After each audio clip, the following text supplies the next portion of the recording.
दोस्तों नमस्कार, मैं हूं विनीता यादव। बीजेपी के दो नेता हैं। ये दोनों नेताओं के चेहरे हिंदुत्व वाले हैं। दोनों ही नेता पॉपुलर भी हैं और दोनों ही नेताओं के अंदाज बेबाक हैं। दोनों ही बिना सोचे समझे खुलकर निशाना साधते हैं और इन्हीं दोनों नेताओं के बीच में एक ऐसी दरार आई है। ये दरार शराब को लेकर है। आप कहेंगे कि शराब का क्या लेना देना उन नेताओं का जहां पर राम राज्य की बात होती है, लेकिन यहां पर इन दोनों नेताओं के बीच में एक ऐसी वॉर सामने आई है जो कि खुलकर ट्विटर पर दिखाई दे रही है। पहले आप इस ट्वीट को देखिए। इस ट्वीट को आप देख सकते हैं। यहां पर तमाम मीडिया खबरों में उत्तर प्रदेश की एक्साइज पॉलिसी के बारे में जिक्र किया गया है, जिसमें एक खबर तो ये छपी है कि यूपी में जाम छलकाने वालों के लिए अच्छी खबर, महंगी नहीं बल्कि सस्ती होगी शराब, जाने कितने कम होंगे दाम। यहीं पर वरुण गांधी अपने ट्वीट में लिखते हैं, करोड़ों परिवार उजाड़ने वाली शराब का राजस्व वृद्धि के लिए प्रचार किया जाना दुखद है। शराब का नकारात्मक असर शराब से अधिक उनके परिवार पर पड़ता है, महिलाओं व बच्चों के मानसिक स्वास्थ्य पर पड़ता है। क्या राम राज्य में सरकार के पास राजस्व बढ़ाने के लिए इससे बेहतर विकल्प नहीं है? जी हां, वरुण गांधी ने सीधे सीधे सीएम योगी आदित्यनाथ पर निशाना साधा है और यहां पर राम राज्य में शराब बेचने वाली ये बात उस वक्त में की जा रही है जब राम के नाम पर अयोध्या सज रही है। राम के नाम पर 2024 से पहले वोट की पूरी पटकथा लिखी जा रही है। वहीं पर जब योगी आदित्यनाथ को जब दिल्ली के बुलावे की चर्चाएं जोरों पर हैं, तब योगी आदित्यनाथ राजस्व में वृद्धि करने की एक बेहतर कोशिश करने की बात कह रहे हैं। तमाम मीडिया रिपोर्ट्स ने बड़ा खुलकर पीने वालों को तो खुश कर दिया, लेकिन राम राज्य को चाहने वालों के जहन पर ये सवाल ज़रूर दे दिया, ये छाप ज़रूर दे दी है कि भाई आप अगर राजस्व बढ़ा रहे हैं तो ज़्यादा शराब बेच रहे हैं, तो ये राम राज्य में इतनी शराब बेचने की क्या ज़रूरत है? ये हम नहीं कह रहे, ये खुद बीजेपी के नेता कह रहे हैं। वरुण गांधी जो कई बार बीजेपी को अपने निशाने पर ले चुके हैं, वो खुल करके यहाँ पर इस बार योगी आदित्यनाथ उत्तर प्रदेश के मुख्यमंत्री पर निशाना साध रहे हैं। योगी आदित्यनाथ को सीधे सीधे शब्दों में उन्होंने ये पूछ लिया है कि क्या आपको राजस्व बढ़ाना नहीं आता है? क्या राजस्व बढ़ाने के और तरीके नहीं हैं? हालांकि वरुण गांधी यहाँ पर कुछ सलाह में राजस्व बढ़ाने के तरीके दे देते तो और बेहतर हो जाता, लेकिन योगी आदित्यनाथ के पास अब इस वक्त शराब बेचने से ज़्यादा बड़ा विकल्प कोई नहीं बचा है, क्योंकि इस वक्त की जो स्थिति है उसमें करोड़ों की योजनाएं जो हैं वो घोषित की जा रही हैं। हजारों करोड़ अयोध्या पर खर्च किए जा रहे हैं। सिर्फ एक शहर पर 30,000 करोड़ खर्च किया जा रहा है। इस तरह की तस्वीर सामने है। अब सरकार ये खर्च करेगी तो ये पैसा कहाँ से लाएगी भाई? अब योगी आदित्यनाथ को इकोनॉमिस्ट तो है नहीं कि वो कहीं से पैसा बना सकते हैं। उनके पास एक सिंपल तरीका जो सामने है, जो कि तमाम सरकारें कोशिश करती हैं, उनके मुख्यमंत्री को जो समझ में आता है वो सीधा सीधा लिकर पॉलिसी को लेकर तरीका है। वो सीधा सीधा शराब के जरिए राजस्व बढ़ाने का तरीका है। और इसी को लेकर बात करते हैं वरिष्ठ पत्रकार अभिलाष अवस्थी जी से और पूछते हैं कि राजस्व बढ़ाने को लेकर क्या उत्तर प्रदेश सरकार के पास कोई और तरीका नहीं, और क्या वरुण गांधी बीजेपी में रहकर बीजेपी से ही यहाँ पर पंगा लेने के बाद कितने दिन टिक पाएंगे बीजेपी में? या फिर यूं कहें कि योगी आदित्यनाथ पर हमला अलग हो गया है और बीजेपी पर हमला अब अलग बात है। सर, जिस तरह से वरुण गांधी ने यह सवाल उठाया है कि भाई योगी आदित्यनाथ जो हैं वो शराब बेचकर ज्यादा राजस्व इकट्ठा कर रहे हैं, और इस तरह की खबरें सामने आना ये अपने आप में एक बड़ा सवाल उठाता है कि भाई आप ज्यादा शराब पीजिए और इसका फायदा जो है सरकार को होता है, ज्यादा वृद्धि होती है राजस्व में। इस तरह के सवाल उठ रहे हैं, लेकिन ये भी तो सच है ना कि राजस्व आता ही इसी से है ज्यादा। देखिए विनीता जी, हम पहले तो दो प्रांतों की बात कर लें। इस समय हिंदुस्तान में दो प्रांत हैं जहां पर शराब बिकनी बिल्कुल प्रोहिबिटेड है, निषिद्ध है। वो है बिहार और दूसरा गुजरात। गुजरात तो कांग्रेस शासन काल से ही क्योंकि वो गांधी की जन्मभूमि मानते हैं। सोचिए कि गांधी की जन्मभूमि में गुजरात में कांग्रेस काल में शराब बंद की गई थी। वो अभी तक, जब मोदी जी भी आए तो उन्होंने शुरू करने की कोशिश नहीं की, क्योंकि उसका शायद गलत प्रभाव जाता। अभी नीतीश कुमार ने बिहार में शराब की बिक्री बंद की, उस समय भारतीय जनता पार्टी उनके साथ सत्ता में शामिल थी। अभी एक और आपको लगातार याद दिला दूं, मोरारजी देसाई जब प्रधानमंत्री बने उसी हफ्ते पूरे भारत में, पूरे भारतवर्ष में शराब बिक्री बंद कर दी गई थी एक आदेश के द्वारा।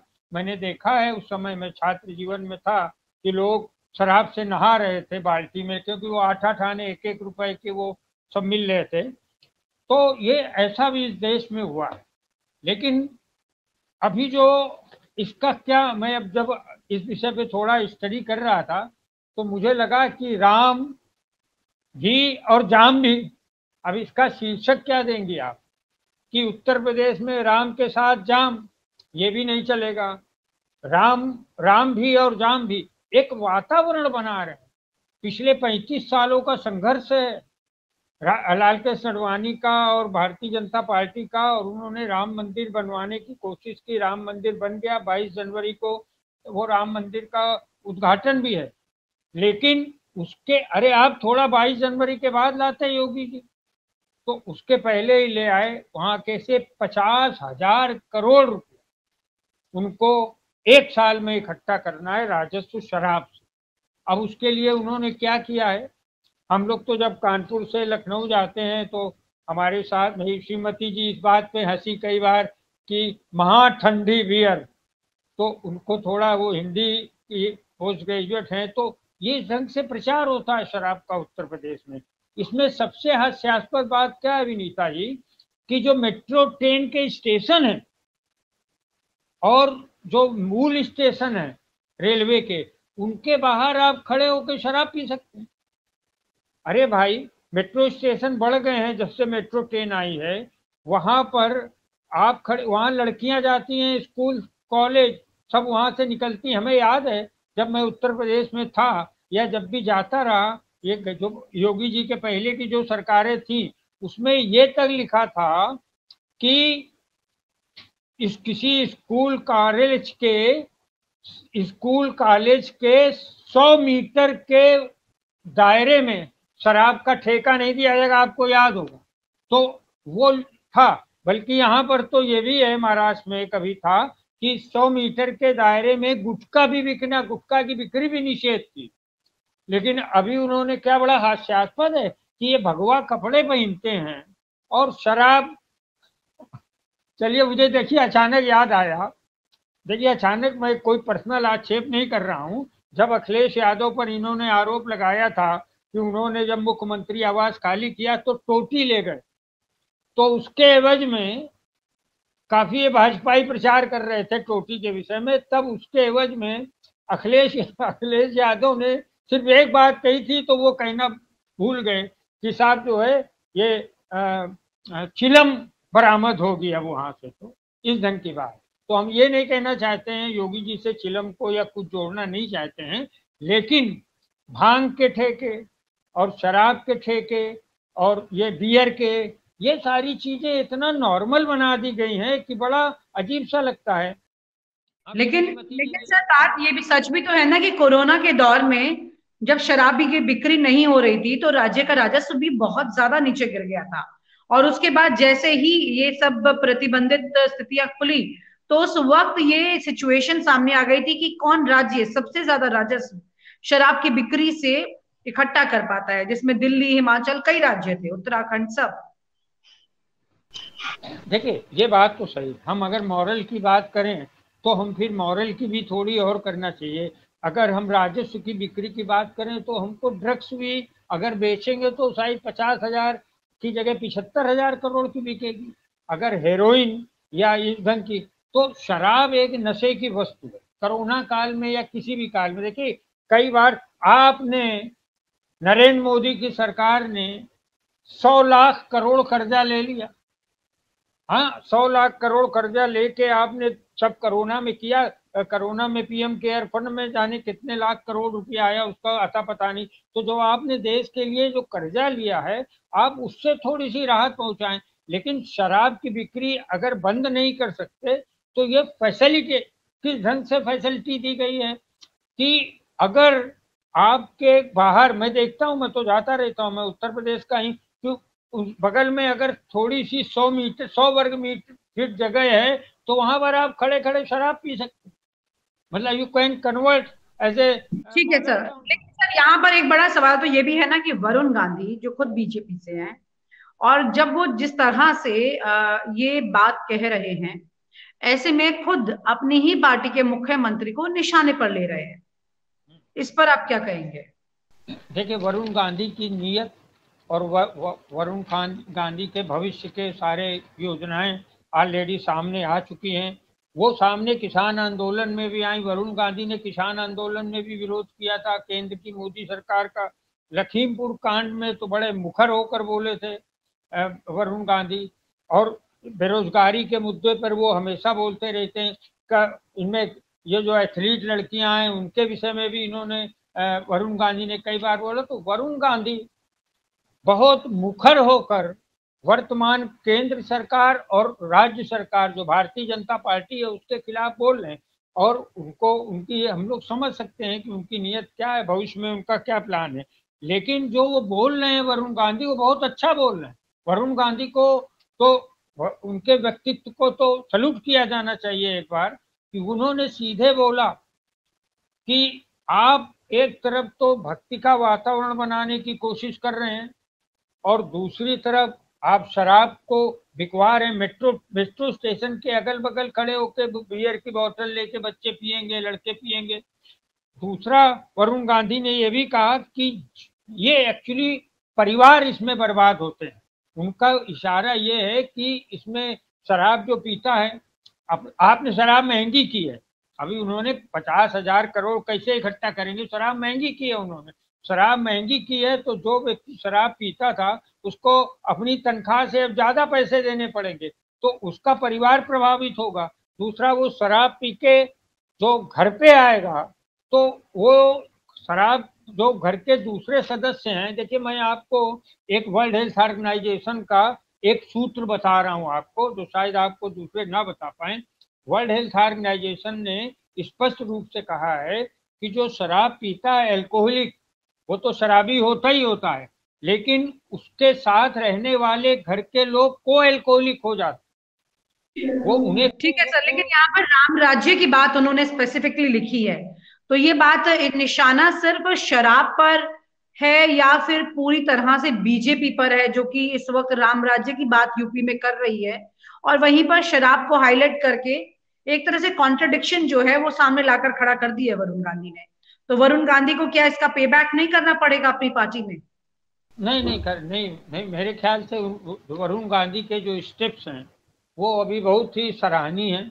वो समाज को प्रथम रख के बात करते हैं और मुझे लगता है कि वो अभी भारतीय जनता पार्टी से अपने तमाम राजनीतिक रिश्ते तोड़ेंगे आगे चलकर।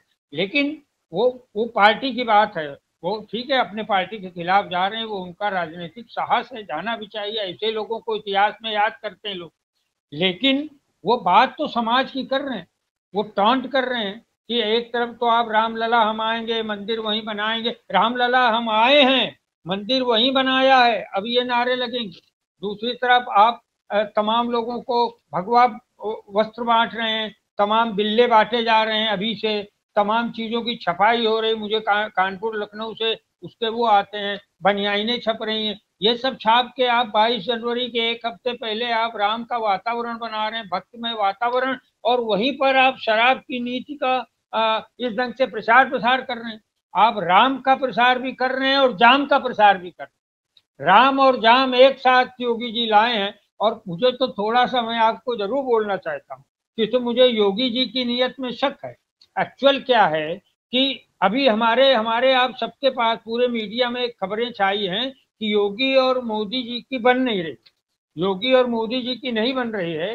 तो ऐसे आप 23 जनवरी को ला सकते थे ना, ऐसा नहीं है कि किसी सरकार में कोई भी। खबर तो ये भी चल रही है सर कि योगी जो है वो दिल्ली बुलाए जा सकते हैं आगे के अपने कामकाज के लिए। तो ऐसे में राजस्व का की बढ़ोतरी और इस तरह से एक बड़ा मैनेजमेंट दिखाना कि शराब की बिक्री अच्छी हो रही है। भले ही उन्होंने हिंदुत्व का गेरुआ रंग पहना हुआ है, लेकिन ये सब तो एक कैलकुलेशन है जो मुख्यमंत्री को करनी पड़ेगी। तो उसमें गलत कहाँ है योगी आदित्यनाथ, अगर ये कोशिश कर रहे हैं कि वो राजस्व बढ़ा ले चाहे इसी बहाने ही सही। देखिए देखिए ये तो गलत है। आप मतलब हम हमारे हिसाब से योगी आदित्यनाथ गलत हैं राजस्व बढ़ाने के लिए। मैं आदर्श की बात नहीं कर रहा हूँ, मॉरल साइंस की कोई बात नहीं कर रहा हूँ, लेकिन यथावत परिस्थितियां तो रखी जा सकती हैं। शराब में जो जो चल रहा है, शराब का एक मॉडल है उत्तर प्रदेश में। अब उस शराब के मॉडल को बढ़ाकर आप उसमें ज्यादा फैसिलिटीज प्रदान कर रहे हैं। आप युवकों को ज्यादा शराब और बियर पीने के लिए उत्साहित कर रहे हैं। आप सबसे बड़ी चीज है कि 2-4 बियर पीने के बाद या शराब पीने के बाद लड़कियों के स्कूल अगल बगल हैं। आप एक सामाजिक अराजकता पैदा करने की कोशिश कर रहे हैं। और आप एक कोशिश और करने जा रहे हैं, जब इतनी सहज और सुलभ होगी शराब आपके पास, शराब को युवकों को शराब की ओर न आकर्षित होने का कार्यक्रम होना चाहिए। लेकिन आपको क्या है, 50,000 करोड़ चाहिए। इसके लिए आपने मेट्रो स्टेशन के बाहर शराब बेच रहे हैं। पिछली बार तो पान की दुकानों में और जाने कहाँ कहाँ बियर रखने का प्रावधान था। तो ये अगर राजस्व कमाने का सिर्फ शराब ही एक तरीका है, तो उनको पॉलिसी लानी चाहिए। तो आप अपने लोगों को आगे बढ़ाइए। आपके पास नीतिगत लोग नहीं है जो आप योजना आयोग खत्म कर सकते हैं। अपने राज्य के नीति के रघुराम राजन से बात करिए, किसी और अर्थशास्त्रियों से बात करिए कि हमको अगर शराब का राजस्व कम कर। नीतीश कुमार ने कैसे, आप देखिए विनीता जी, बिहार जैसा बीमारू प्रदेश है जहां पर राजस्व की बहुत जरूरत है। बिहार गरीब प्रदेश है जहाँ के लोग तमाम जितने जर्नलिस्ट तमाम जो है बिहार से, मैंने देखा बिहार से लोग उत्तर प्रदेश में बहुत आते हैं और दिल्ली में जाते हैं। बिहार के लोगों को भी वहाँ तकलीफ है। तो क्या नीतीश कुमार आईआईटी के इंजीनियर हैं? उन्हें नहीं मालूम है कि बिहार में गरीबी है, बिहार में बेरोजगारी है, बिहार में बीमारी प्रदेश है, भुखमरी है, लेकिन उसके बावजूद भी उन्होंने शराब बंद किया। ये होता है शासन। उन्हें अगर राजस्व की व्यवस्था करनी है तो कहीं और से कर। अच्छा एक बात बताइए, किस लिए राजस्व की व्यवस्था आपको करनी है कि आप जो है हजारों लाखों करोड़ रुपए के तेल जलाते हैं आप दिवाली में?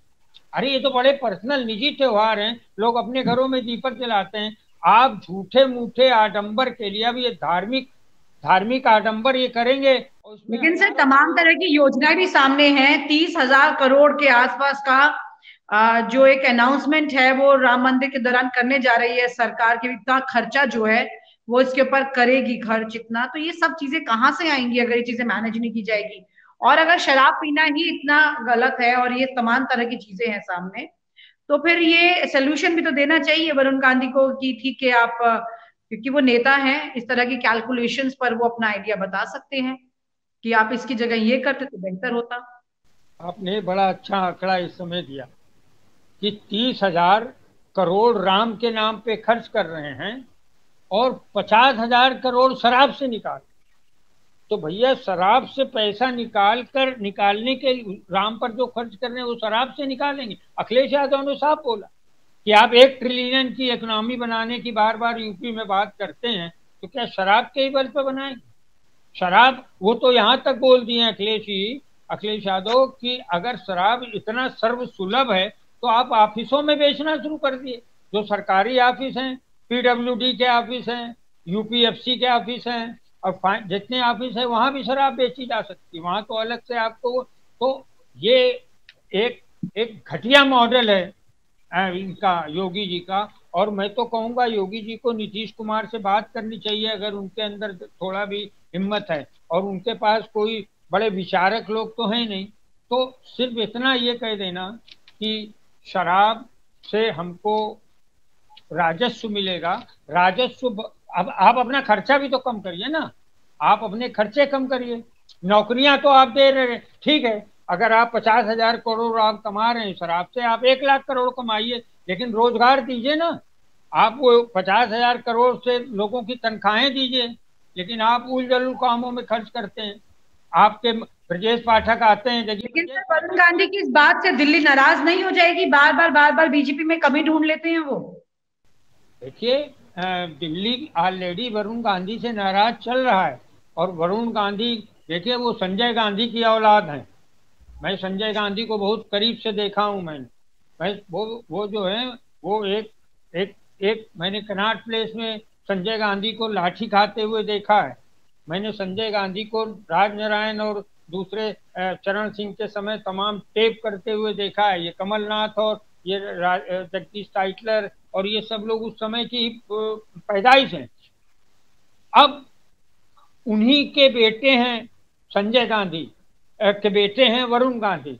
और वरुण गांधी थोड़ा, हम तो ये कहेंगे, थोड़ा उनके अंदर साहस आया। वरुण गांधी को मैं थोड़ा समझदार भी इससे ज्यादा मानता हूँ कि संजय गांधी को मैंने, मतलब मैं काफी निकट से सुना है मैंने उन्हें, लेकिन इनके हिस्से में मैं वरुण गांधी को इसलिए समझदार मानता हूँ कि उन्होंने 2 पुस्तकें लिखी। ऐसे देखिए, आप विनीता जी, इस बात को हम लोग कभी आगे चलकर इस पे एक प्रोग्राम करेंगे कि ऐसे कौन राजनेता हैं, ऐसे कौन लोग हैं जो संसद में जाते हैं, ऐसे कौन लोग हैं जो विधानसभा में जाते हैं और एकेडमिक पर्सनालिटी को भी जीवित रखते हैं। 2 किताबें लिखना ये एक मजाक बात नहीं है, अपने कम उम्र में लिख लेना। तो वो ज्यादा समझदार हैं, उन्हें पता है कि ये हमें निकालेंगे और उसके लिए वो तैयार बैठे हैं। उनके अपने मैथमेटिक्स भी हैं और वो जहां से चुनाव लड़ेंगे उसकी सब तैयारियां भी चल रही हैं। उनकी बात भी हम, अभी आपको भी पता है कि उनकी बात कहाँ से और कैसे चल रही है। तो वरुण गांधी से, वो वरुण गांधी को चिंता नहीं है। अभी देखिए, ये मोदी जी और अमित शाह से कम 20% बीजेपी तो हमें नाराजी दिख रही है ना।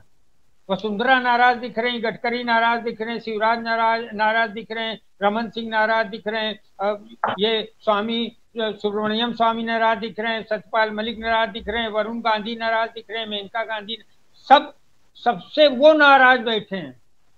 तो ये बिल्कुल है। अब किसान आंदोलन की बात, या फिर ऐसा तो नहीं है सर कि योगी आदित्यनाथ के साथ में जो एक अलग मैनेजमेंट की कोशिश की जा रही है, ऐसे में वरुण गांधी का योगी आदित्यनाथ पर ये निशाना साधने पर भी वरुण गांधी को इससे कोई नुकसान नहीं बल्कि फायदा होगा, क्योंकि दिल्ली खुद अभी टेढ़ी नजर की है उधर योगी आदित्यनाथ की तरफ।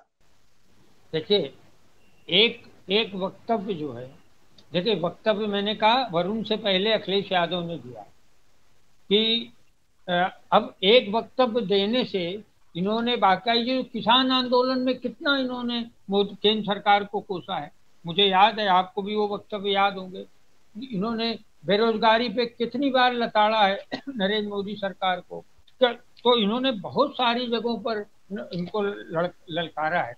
मेरे ख्याल से इतनी सी ही बात नहीं है जो इनको मार्क्स मिलेंगे, एक्स्ट्रा बोनस मार्क्स मिलेंगे। ये इतने मतलब कम दिमागदार नरेंद्र मोदी भी नहीं है। नरेंद्र मोदी जी ने डिसाइड कर लिया है। और पिछली बार जो हम लोगों की बात हुई थी लखीमपुर खीरी कांड में, कितना मुखर होके वरुण गांधी बोले थे। तो वरुण गांधी अब उनके लिए खतरा हो गए हैं। और वरुण गांधी तो हिंदुत्व पर बड़ी बड़ी दावेदारी किसकी है, वरुण गांधी की या योगी आदित्यनाथ की?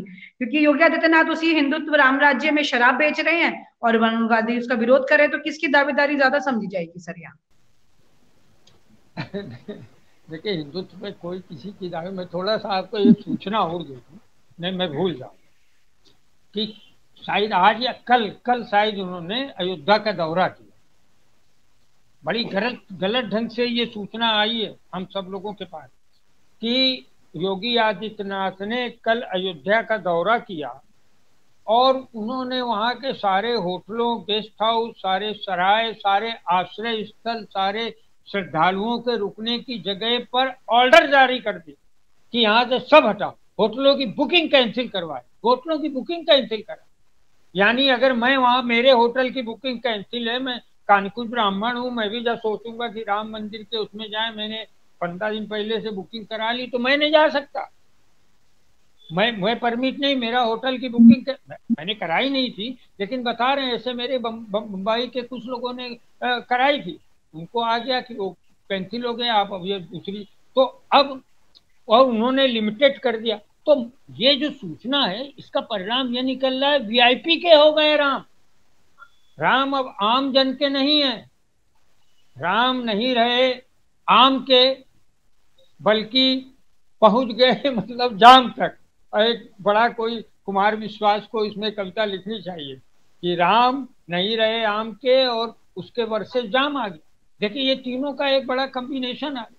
आपने वीआईपी के राम हो गए, वहां पर जो भी जाएंगे इनके साथ। अच्छा एक चीज और है, ये जो कैंसिल किया है ये सुरक्षा की दृष्टि से कैंसिल किया है या इस दृष्टि से कैंसिल किया है कि तमाम जो गुजरात के लोग आके वहां जो बुकिंग कराए थे उनकी बुकिंग कैंसिल की गई है, या तमाम उनमें किस ढंग से लोग रहेंगे। ये जो योगी वर्सेस मोदी चल रहा है, क्या योगी चाहेंगे कि हमारे ही तमाम लोग वहां हो? क्योंकि वहां पर भी रामलला की जिंदाबाद होगा तो योगी जिंदाबाद भी होनी चाहिए ना।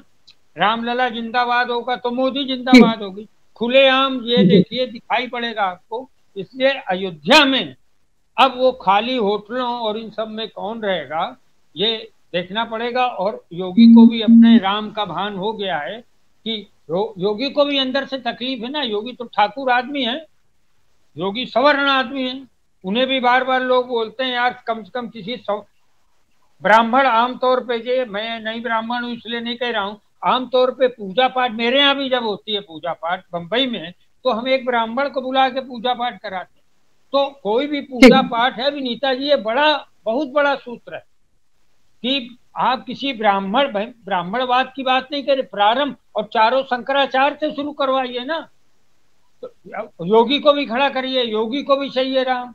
तो ये सारी चीजें अभी है। तो हिंदुत्व पर किसी का कोई यानी वरुण गांधी भले ही बीजेपी में हैं, लेकिन अपने मुद्दों को लेकर के या तो सामने वाले को घेरते हैं, और जब घेरते तो खुद भी घिर जाते हैं उन तमाम सवालों से कि बीजेपी के साथ सफर कितना लंबा रहने वाला है।